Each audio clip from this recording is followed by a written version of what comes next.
ध्यान से सुने। कोई गलत संग करेगा, जुआरी का संग करेगा, आखिर उसको भी जुआ की आदत पड़ेगी ना। कोई गलत संग करेगा, जुआरी की संग करेगा तो आखिर उसको भी जुआ की आदत पड़ेगी ना। कोई शराबी का संग करेगा तो शराबी बनेगा, कोई वैश्या का संग करेगा तो वैश्या वाला ही काम करेगा ना। ऐसे हमने भी अपने मन शैतान रूपी संग से जो वासना वाला है उसका संग किया है। मन जो आवाज करता है, जज करता है दूसरे को, दूसरे में सुख ढूंढता है, उसके साथ लगता था, इसका अपमान हो रहा है या मान हो रहा है तो एक मूर्ति का हो रहा है। मैं देख रही हूं, मैं बॉडी की लीला देख रही हूं, पर मुझे दुख नहीं हो रहा है। मुझे आकाश में आनंद फील होता था, इधर ब्लेस फील होती है। कभी अपमान भी होता था तो देखती थी कि किसी और का अपमान हो रहा है, पड़ोसी का हो रहा है, कोई और इंसान नहीं है, मुझे कोई मतलब नहीं है। मैं कुछ अलग हूं, ये कुछ अलग है, मैं इससे बहुत दूर हूं। कितना अच्छा बताया भगवान ने कि जैसा हम संग करेंगे तो वैसे ही हमको भी उस संग का हमको असर होगा, उस संगत का हमको वैसा ही असर होगा। चाहे आप जुआरी से करोगे तो आपको जुआ की आदत लगेगी, शराबी से करोगे तो शराब की आदत लगेगी, वैश्या से करोगे तो उसके जैसे ही काम करने का होगा। तो भगवान बोल रहे हैं ऐसे ही हमने जो है ना इस मन रूपी शैतान का संग किया हुआ है। ये जो मन है, क्यों उसको शैतान बोला है? क्योंकि मन जो है वो जनरली आपको नीचे की तरफ ले जाता है। तो और हम उसके संग में आ गए हैं, तो फिर वो जैसा हमको कराता है मन, तो फिर ऐसा ही है, वो ऐसी गलत जजमेंट कराएगा, फिर हम उसी में ही सुख ढूंढते हैं। तो इसीलिए हमको जो है ना पूरा ध्यान रखना है कि हम क्या कर रहे हैं, किसका संग कर रहे हैं। जैसे अपने बच्चों को ही मना करते हैं ना, गलत दोस्तों के साथ मत रहो। क्यों मना करते हैं? क्योंकि वो उस संग में उसको भी आदत नहीं लग जाए। इसीलिए भगवान भी हमको बोल रहे हैं कि आप इस मन रूपी शैतान का संग मत करो, ये आपको नीचे की तरफ ले जाएगा और आपको जो है उन्हीं सब चीज़ों में मजा आएगा जो पर चिंतन है, शराब पीना है, जुआ खेलना है, इन सब चीज़ों में आप भी पड़ जाओगे। तो इस सब चीज का अगर आप संग नहीं करोगे तो फिर क्या होगा? उस चीज का अगर हम संग करते हैं तो कोई हमारा अपमान करता है तो हमको वो अपमान भासता है। और अगर हम उसका संग नहीं कर रहे और गुरु का संग कर रहे हैं, भगवान का ही संग कर रहे हैं, तो फिर हमको वो अपमान भासेगा ही नहीं। ना मान भासेगा ना अपमान भासेगा, हमको भासेगा हम क्या हैं? हम भी एक केवल मूर्ति है। मूर्ति को कुछ भासता है? मूर्ति का अपमान कर लो या मान कर लो, उसको कुछ नहीं भासता। तो हम भी एक मूर्ति है। भगवान बोलते हैं मैं बॉडी की लीला को देख रही हूं, पर मुझे दुख नहीं हो रहा है। बॉडी के माध्यम से जो लीला दिखती है वो देखने पर हमको दुख नहीं हो रहा है। क्यों? क्योंकि भगवान बोलते हैं मुझे आकाश में आनंद फील होता था। भगवान से जुड़ गए तो ये सब चीजें महसूस नहीं होती हैं। आकाश में आनंद फील होता है, इधर ब्लेस फील होती है। कभी अपमान भी होता था तो देखती थी, ऐसे समझती थी कि मेरा तो हो ही नहीं रहा है, तो किसी और का अपमान हो रहा है। जैसे किसी रामलाल का अपमान हो रहा है, वो बोलेगा मैं रामलाल हूँ ही नहीं, मैं तो श्यामलाल हूँ। तो उसको अपमान बांधेगा। तो ऐसे ही भगवान बोलते हैं, हम जब भगवान से जुड़ जाते हैं तो हमको महसूस ही नहीं होता था कि हमारा अपमान हो रहा है। अपमान हो रहा है तो किसी पड़ोसी का हो रहा है, किसी और इंसान का हो रहा है, और हमको इससे कोई मतलब नहीं है। मैं कुछ अलग हूँ, ये कुछ अलग है, ये जिसका हो रहा है ये कुछ अलग है, मैं इससे बहुत दूर हूँ। इसकी कहानी मेरी कहानी नहीं है, मैं और मेरी कहानी, सब मैं और मेरी कहानी में फंसे हुए। सब लोग जो हैं मैं और मेरी कहानी में फंसे हुए हैं। पुरानी संस्कार, पुरानी यादें जीव बना देती है मनुष्य को। पुरानी यादों में ही जनरली आदमी फंसा हुआ रहता है। तो इसमें क्या होता है, वो हमको जीव बना देती है, वो हमको ऊपर उठने नहीं देती है, जीव से भगवान बनने नहीं देती है। हालांकि हमको भगवान ने जब बनाया था तो भगवान ही बनाया था, पर हम संसार में आके जीव बन गए हैं। फिर गुरु के संग में आके हमको फिर वापस भगवान बनना है। तो उसके लिए हमको भगवान के गुरु के वचनों पे चलना पड़ेगा। और गुरु हमको क्या बोल रहे हैं कि आप मन का संग मत करो। भगवान बोलते पुराना संस्कार, पुरानी यादें जीव बना देती है मनुष्य को। जब रिपीट करता है कि मुझे बचपन में ये अच्छा लगता था, मुझे ये अच्छा लगता था, फिर रिपीट करता है जीव को, और ऐसे ऐसे क्या होता है, उसका ईगो पुष्ट होता है। और चुप रहे तो अच्छा है ना, चुप रह नहीं सकता है। अगर हिम्मत हो तो बोले मैं भगवान हूँ, मैं बात कैसे कर सकता हूँ, मैं तो भगवान। हमारे दादा भगवान जो है बिल्कुल कॉन्फिडेंस से बोलते थे मैं भगवान हूँ।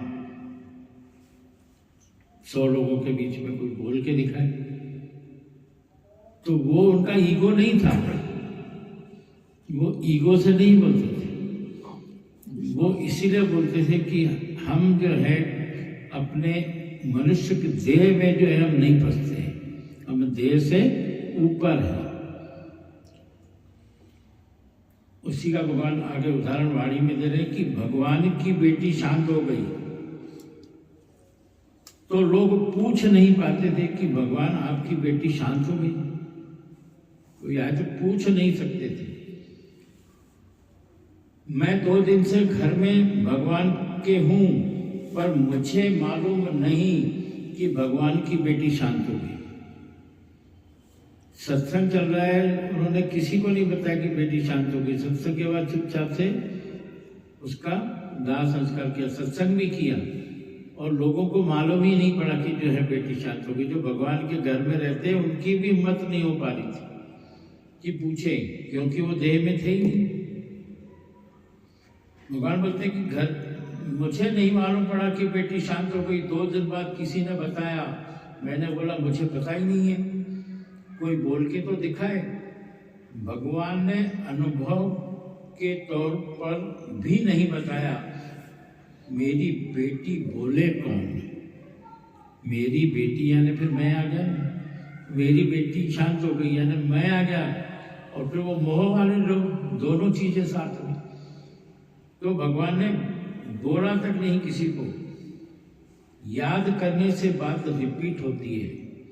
तुम ऐसे कब अपने को भगवान समझोगे कि तुम्हारे से कोई प्रश्न नहीं पूछ सके? इतना मजबूत बनना है। भगवान, तुम इतना भगवान कब बनोगे जो कोई तुमसे ऐसा प्रश्न नहीं पूछ सके? तुम बोलोगे ये सवाल पूछता है, मेरी खोज खबर निकालता है, इसको बताना नहीं मैं कहाँ गई, कब आई। तुम भी निकलते हो दूसरे की खबर, तुम भी निकालते हो दूसरे की खबर। मुंह बंद रखो, किसको हिम्मत है तुमसे बात करने की? तुम ही नहीं पूछो तो किसको हिम्मत होगी तुमसे बात करने की? किसी के किचन में जाओ, किसी के किचन में जाओ, तुमको पूछना ना पड़े कि नमक कहाँ रखा है, हल्दी कहाँ रखी है, ये तेल कहाँ है, कढ़ाई कहाँ है पूछना नहीं पड़े, सब चीजें तुमको आवाज देगी, सब चीजें बात करती है। जो मनुष्य शांत रहता है उससे हर चीज बात करती है। वो जंगल में जाएगा, उसको प्यास लगेगी, तालाब उसको बुलाएगा कि इधर पानी मिलेगा, इस डॉक्टर से मिल, यहाँ दवा मिलेगी। मनुष्य बात करता है तो अपना अहंकार ही सिद्ध करता है। मनुष्य सारे दिन में मौन कितना घंटा करता है? बात करना माना अहंकार में आना है। मैं मौन करूं तो तुम्हारी साधना स्वयं सिद्ध हो जाएगी। मौन से भरा एक शब्द या वाइब्रेशन तुम्हारे कर्मों को नाश कर देगा। कितना अच्छा बता रहे भगवान कि मौन करोगे तो आपकी साधना जो है स्वयं सिद्ध हो जाएगी। भगवान बता रहे हैं कि आपको कुछ बोलना नहीं पड़ेगा। आप विश्वास रखो, किसी के भी अगर कोई नया आदमी किसी के किचन में जाता है तो हर चीज के लिए उसको पूछना पड़ता है कि भाई नमक कहाँ है, चाय पत्ती कहाँ है, शक्कर कहाँ है। भगवान बोलते हैं आप मौन में रहो, भगवान के ध्यान में रहो, आपको हर चीज खुद ही बुलाएगी कि नमक यहाँ है, शक्कर यहाँ है, चाय पत्ती यहाँ पे यहाँ है।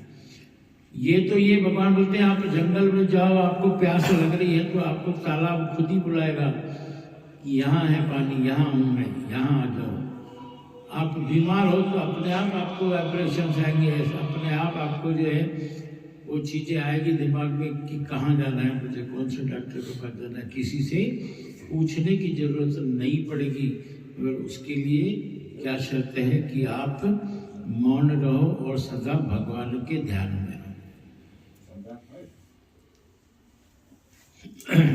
भगवान बोलते आप मौन करोगे तो आपकी साधना स्वयं सिद्ध हो जाएगी। मौन से भरा एक एक शब्द वाइब्रेशन तुम्हारे कर्मों को नाश करता है। बहुत गहरी साइलेंस वाला मेरी से जो शांति की धारा निकले तो तुम्हारे कर्मों का नाश कर देगी। बहुत गहरी साइलेंस वाला मेमोरी से जो शांति की धारा निकले तो तुम्हारे कर्मों को नाश कर देगी। तुम्हारा भी जब भी परमात्मा से योग लगेगा तो पता नहीं कितने कर्म नाश हो जाएंगे। परमात्मा से आपका योग लगा तो पता नहीं कितने कर्म नाश हो जाएंगे। उस ब्रह्म तक पहुंचो तो सही। तुमको परमात्मा से मिलने के लिए तुमको गहरी पुकार करनी पड़ेगी, रोना पड़ेगा। वो एकांत में मिलेगा। जिसकी जन्मों से पुकार होगी, श्रद्धा होगी, उसको जल्दी मिल जाएगा। क्या बता रहे भगवान कि आप परमात्मा से जब योग करोगे तब आप उस ब्रह्म तक पहुंचोगे, तब आपको मौन में रहना आएगा। और उसके लिए भगवान बोलते हैं ब्रह्म तक पहुंचना है, उसके लिए परमात्मा से मिलने के लिए तुमको गहरी पुकार करनी पड़ेगी, रोना पड़ेगा। वो एकांत में मिलेगा। जिसकी जन्मों से पुकार होगी, श्रद्धा होगी, उसको जल्दी मिल जाएगा। जैसे विवेकानंद को रामकृष्ण ने 5 मिनट में ज्ञान दे दिया, उसकी समाधि लग गई, क्योंकि प्योरिटी थी। तुम्हारी प्योरिटी तुमको उस पद पर सडनली ला देगी। वो तो भगवान को मालूम है ना कि ये बेचारा कितने जन्म से मेरे लाइन में खड़ा है, इस जन्म में तो इसकी दिल पूरी करूं और कंपैरिजन भी नहीं करूं। सब लाइन में खड़े हैं, पहले एमए वालों को, फिर बीए वालों को, ऐसे धीरे धीरे सबको एंट्री मिलेगी। जो शराब पी रहे हैं, गलत मुंह से बोल रहे हैं, तो ऐसे ही बोलो ये छोटे बच्चे हैं, लोअर केजी के हैं, किसी के ऊपर कोई लेबल नहीं लगाओ। छठ हम कोई भी मिलता है उसमें कोई दुर्गुण देखते हैं तो उसको बोलते हैं अरे तो शराबी है, तो ऐसा है, तो ऐसा है, लालची है। अगर बोलते किसी के ऊपर कोई लेबल मत लगाओ, बोलो ये अभी लोअर केजी में है। और सत्संग में भी आते हैं तो हम देखते हैं कई जो बहुत बाद में आते हैं योगी, वो बहुत ऊंची लेवल प्राप्त कर लेते हैं, तो हम कंपैरिजन करते हैं कि अरे हम तो इतने पुराने हैं और भगवान इसी को बुला रहे हैं बार बार। तो वो उसके पुरानी पुराने कर्म हैं, वो बहुत पहले से लाइन में लगा हुआ है, इसीलिए भगवान उसको अभी जल्दी बुला रहे हैं। तो हमको इन सब चीज़ों की भी कंपैरिजन नहीं करना है, केवल परमात्मा के ध्यान में रहना है, तो परमात्मा हमको जल्द मिल जाएगा। हरि ओम।